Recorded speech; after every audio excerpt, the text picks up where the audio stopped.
Welcome to part four, the Free Nations of Russia, showing what the separation of nation and state, separation of culture and state could look like. And we're proposing that the Free Nations Forum take this up. We're going to go through each of the nations of the northwestern Russia, nation by nation, showing how these principles apply. Let's get this slideshow.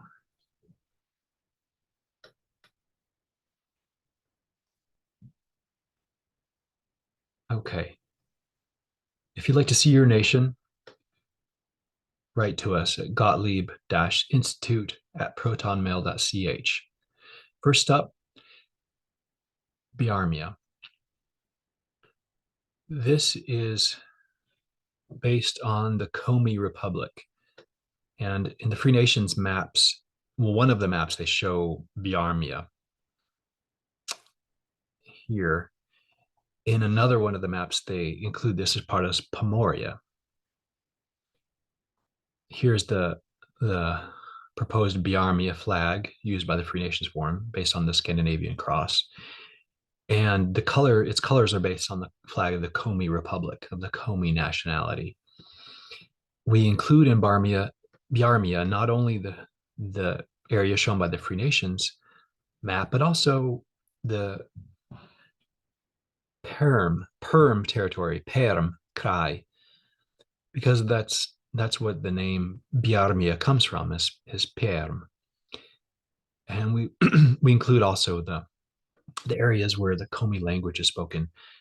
For example, there are some Komi speakers east of the Urals and also in the Kola Peninsula near Murmansk. This would all be part of the Biarmian historical homeland. And as with each of these free nations, it's composed of constituent cultures. The Russian Biarmians, Komi Biarmians, the Tatar immigrants there, Tatar Biarmians, and so forth. Every one of these would have their own Biarmian flag based on the Biarmian aesthetic, the Biarmian colors, perhaps, and they would have their own cultural council.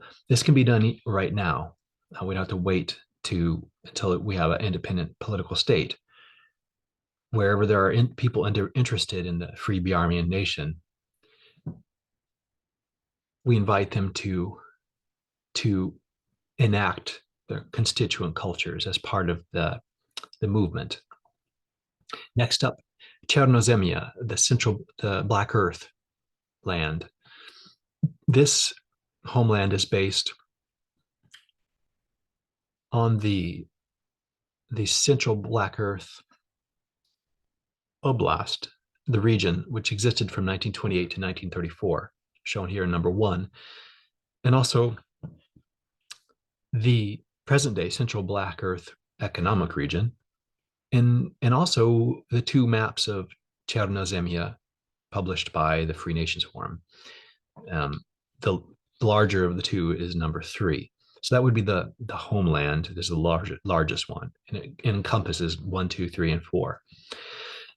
But also we want to offer that these historical homelands can extend beyond the boundaries of Russia. And in the case of Chernozem, this could be the first national culture which is based on a soil. The Chernozem is a kind of soil. It means black earth. And the Chernozem soil exists throughout this wide expanse shown on number 5. This soil type extends through southern Siberia to the Far East, and even in the northern Great Plains of North America, and a few other patches in South America and elsewhere. This may seem far out, but every culture is free to find its boundaries however it wishes, and we encourage each of the free nations to intentionally include its widest conceptual basis. And for Chernozemia, the very nation itself is based on the soil. So we advocate for that. There's the Chernozemian historical homeland. It's it's the combined extents of map number 3 plus the the soil area of the Black Earth extending across Eurasia, North America, and elsewhere.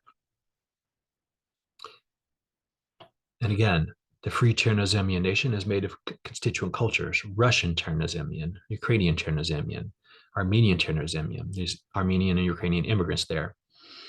And it would also craft its own Chernozemian Slavic language based on the traditional Russian, Belarusian, and Ukrainian dialects which exist in the Chernozemian homeland. That would be the Chernozemian language. Next, the Ingrian historical homeland. These are the source maps we used. Swedish Ingria, the Finnish supported Republic of North Ingria from 1919 1920, and these 3 different maps produced by the Free Nations Forum. Each one has a different extent, but we used the widest extent, map number 1. When you come, but the largest extent of Ingria was when it was the governorate of Ingermanland from 1708 to 1726. Look at this map. This Ingermanland included this vast area extending to what's now Karelia and far to the southeast. If you combine all of these maps together, well, we'll show that actually. Yeah. If you combine them together, this is what the Ingrian historical homeland looks like. There's Ingria. It's not just the little Swedish Ingria or even the 3 different depictions by the Free Nations Forum. And with all of these, there's going to be constituent cultures: Russian Ingrians, Ijorian Ingrians, Finnish Ingrians. They'd all have their own flag based on the colors, perhaps, of the Ingrian flag, and their own emblem, and their own cultural council as part of the Free Ingrian Nation. We also am proposing a new Ingrian Slavic language based on the North Central, and Southern Russian dialects, which are spoken in the Ingrian historical homeland. Next, the Karelian historical homeland. These are the source maps we used. Karelia extends through, also extends into Finland. North Karelia and South Karelia are part of Finland. And we're not just here to please the Europeans. We're not just here to break up Russia. We apply these principles equally.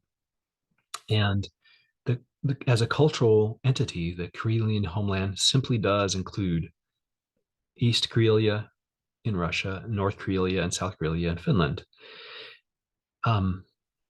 Furthermore, there's been a couple different Free Nations conceptions, and we want to honor those.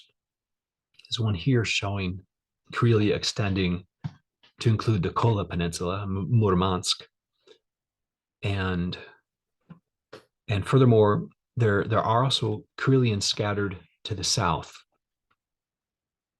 especially in Tver Oblast, Tver region.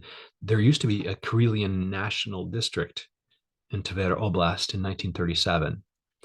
That's all part of the Karelian historical homeland. Yeah, so if you combine all those maps, including the Tver district, this is what you get. And it's okay for a Free Nation to have multiple flags, to be co-recognized. There's nothing wrong with that. This is both the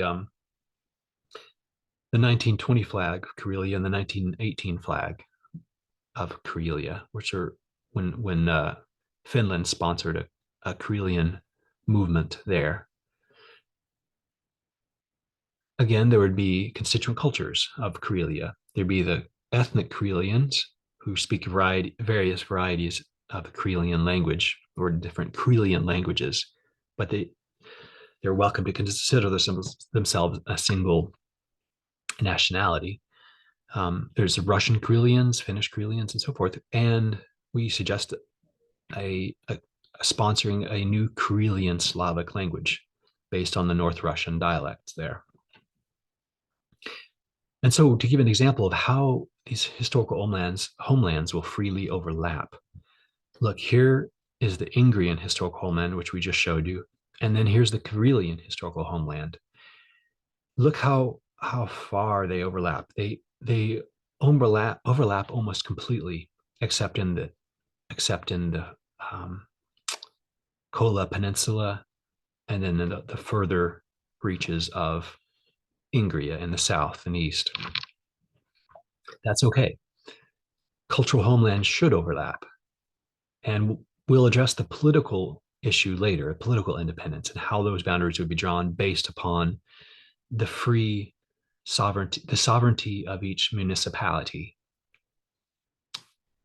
But next up, we'll show the Königsberg historical homeland, and that homeland includes the widest extent of the province of East Prussia. During 1829 to 1878, East Prussia extended far to the west, and there's a map, the red area. This isn't about Germanism, it's about the Königsberg identity. And we suggest that, there's also a Baltic Republic identity which uses this Russian-based flag. If those identities and names are compatible, then they ought to cooperate. There's nothing wrong with the Free Königsberg Nation having two different co-recognized flags and also a combined name. It could be the Free Königsberg Nation and Baltic Republic, something like that. And the constituent cultures of this free nation include Russian Königsbergers, Ukrainian Königsbergers, Belarusian. And for all these examples of constituent cultures, we used the existing demographics of the main Russian oblast. For example, here, the Kaliningrad Oblast, we looked up the ethnic demographics just to give an example. And again, for each of these constituent cultures, they would have their own cultural flag based on the Königsberg flag, but also showing some of their own ethnic symbology and their own cultural council, including the German Königsbergers as part of this nation. Here's Muscovy, or Moscovia. Now, the free nations have, they have an inclination to whittle down Muscovy as much as feasible. And that's understandable. But as a Muscovian identity, to apply these principles even-handedly, the Tsardom of Muscovy included, at its greatest extent, this green area, this vast green area, in the year 1721. After that, it transformed into the Russian Empire. And but all of this, including most of Siberia, was part of Muscovy, and that's part of the Muscovite homeland. And when this is a cultural map, it doesn't interfere with other cultural aspirations. Again, the constituent cultures of free Muscovian nation include Russian Muscovites, Ukrainian Muscovites. And when we're speaking here of Ukrainians who live in the Muscovite homeland and who identify with this cultural organization, that no one has to participate in any of these. It's like freedom of religion, but this is freedom of nationality. We propose a Muscovite Slavic language to be crafted. Now, next on to the Murmania, the Murman historical homeland. This is based on the city of Murmansk. There's the existing flag of Murmansk Oblast with the northern lights. And the name Murman itself, it comes from the Murman coast, this red line up here, where the Norwegians used to come and explore and trade. And The Russian word Murman itself comes from the Old Norse Viking word Nordmaður, meaning Northman. So the very word Murman means Norwegian, and that was the Norwegian coast. So we encourage the Murmansk identity, the Murmania identity, to identify as an East Slavic sort of parallel of the East Slavic version of the Norwegian identity.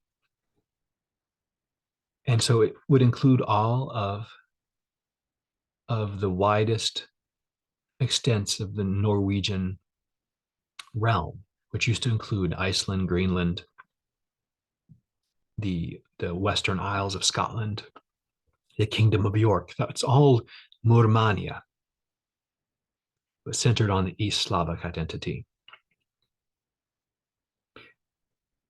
Its constituent cultures include Russian Murmanians, the Ukrainian immigrant Murmanians who live up there, and so forth. There could be Murmanian Slavic language crafted out of those northern dialects. It looks like the Free Nations Forum left out the Nenets nationality, possibly because they're such in small numbers. But yes, you see on these two Free Nations map, one Nenetia, this area we're circling with, was included in Pomoria in one map, and in another map it's included in Biarmia. And we don't disagree with those maps because Pomoria and Biarmia are going to overlap as homelands, but we're also suggesting the Nenets, a free Nenets nation, and so the ethnic Nenets who live in Nenetia would be free to identify as either free Nenets or as Nenets Biarmians or as Nenets Pomorians or as Nenets civic Russians. It's up to the individual. So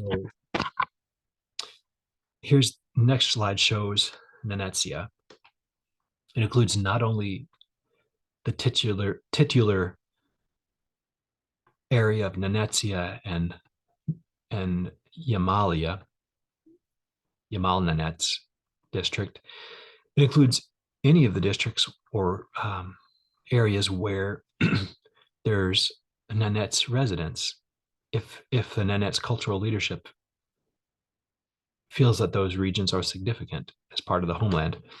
We also suggest the island of Novaya Zemlya because Nenets were settled there by the Soviets in order to claim that land. So that's a significant chapter in Nenets history. This map on the right shows further districts down in the Taimyr territory where there are some Nenets living. All these districts could be part of the Nenets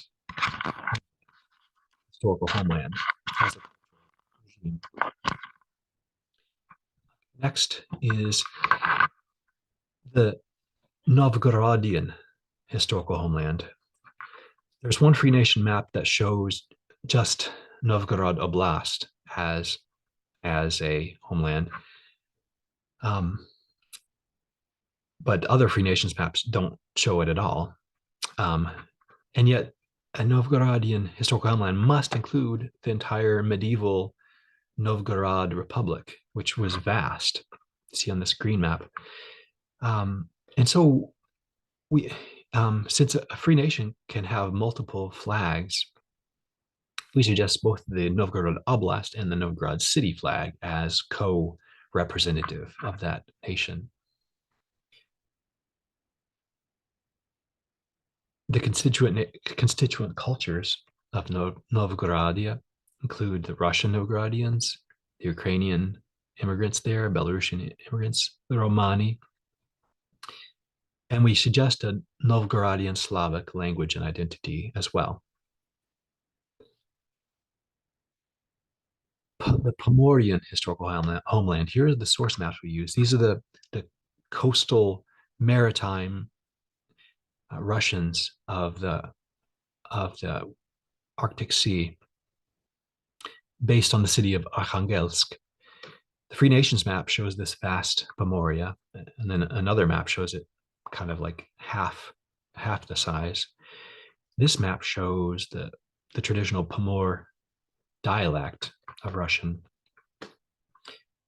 But the biggest area ruled by Arkhangelsk was during 1708 to 1780, when there was the Arkhangelgorod governorate, which was administered from Arkhangelsk. It included the Komi Peninsula, most of Karelia, and extended far to the south. This is all part of the Pomorian historical homeland.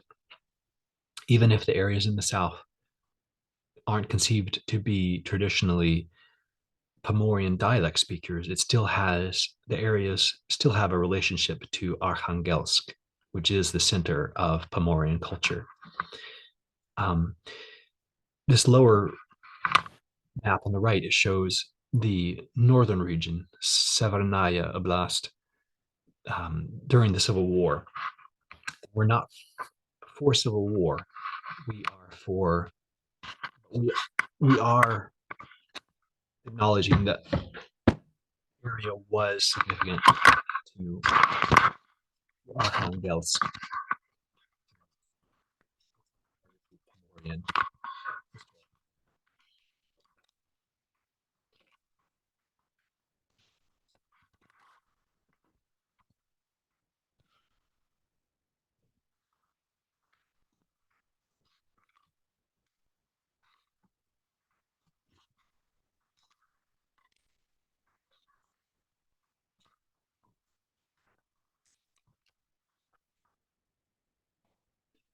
All right. And that's what you get when you combine all of the maps. There's the Pomorian historical homeland.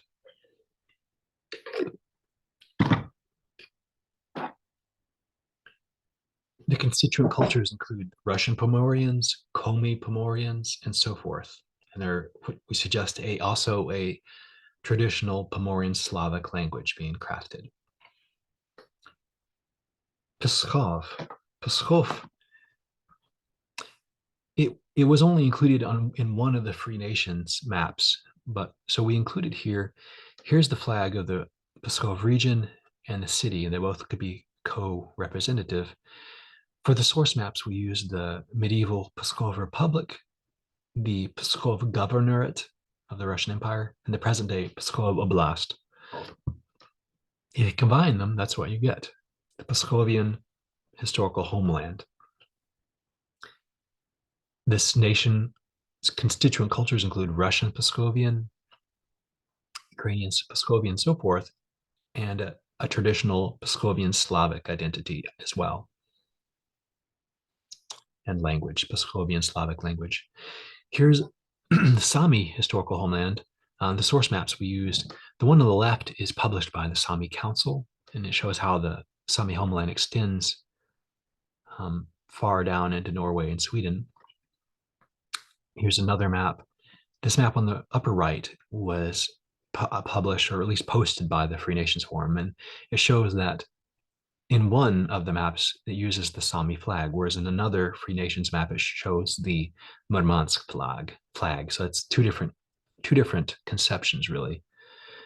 This lower map shows a reconstruction of the Sami tribes, but if you combine them all together, this is what you get: Sami historical homeland, known in the as Sapmi, is the name of the homeland.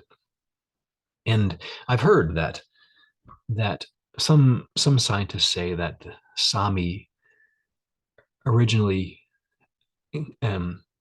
lived also in southern Finland, central Finland, and further east all the way to Bjarmia. And if the Sami leadership identifies with those areas and wants to include them in the historical homeland, they're totally welcome to do that. I didn't have a good linguistic map or archaeological map that would show those proposed ancient Sami prehistoric areas. They could be included. Moving on to the Smolandian source maps we used for the city of Smolensk. We used the map of the Principality of Smolensk, the governorate, and the present-day oblast. There's three different Free Nations maps. One of them shows Smolandia as including Pskov, and the other shows Pskov as a different nation. So we always use the widest extent for each homeland. So here's the Smolandian historical homeland, including Pskov, including the principality and governorate. And three different flags. One we've seen used for Free Smolandia, another for the region of Smolensk, and another for the city. They could all be co-used. And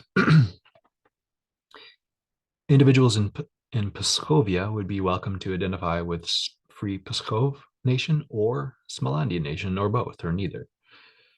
So there's going to be constituent cultures of Russian Smolandian, Ukrainian, and so forth, and a newly crafted Smolandian Slavic language. This next nation is a small nationality. They speak a Finnic language, Veps. They were shown on one map, which was posted by the Free Nations Forum. This one here, where they show a small green district as Vepsia. But this other map shows where the Vepsian people live, which districts they live in. And this other map is very nice. It shows the traditional villages and the traditional boundaries, which is probably the best map. But if you combine them all together, it looks something like this: the Veps historical homeland. In the Veps language, that land is called Vepsa. Another small Finnic nationality are the Votes, or the Votians. They speak the Votic language. This map on the left shows where Votian villages exist or used to exist back into the 1800s. But the map on the right shows a wider map of Vodskaya Zemlya, or Vodian land. If you combine them together, you get this large area plus the more recent villages. And the Votian cultural leadership might want to consolidate those, somehow connect the lands in a meaningful way on the map. But those are the two maps available to us. The name for Votia in the Votic language is Vadama, the land of the Votes. So yes, you've seen in this presentation, in this video, how the Free Nations as cultural regimes, they greatly overlap with each other, and that's a good thing in the cultural sector. If we're talking about nation states, then it would be a trouble. Then you have a Yugoslav-style conflict in the future. And we want to inoculate the Free Nations so that the Free Nations can skip the Yugoslav-style balkanization.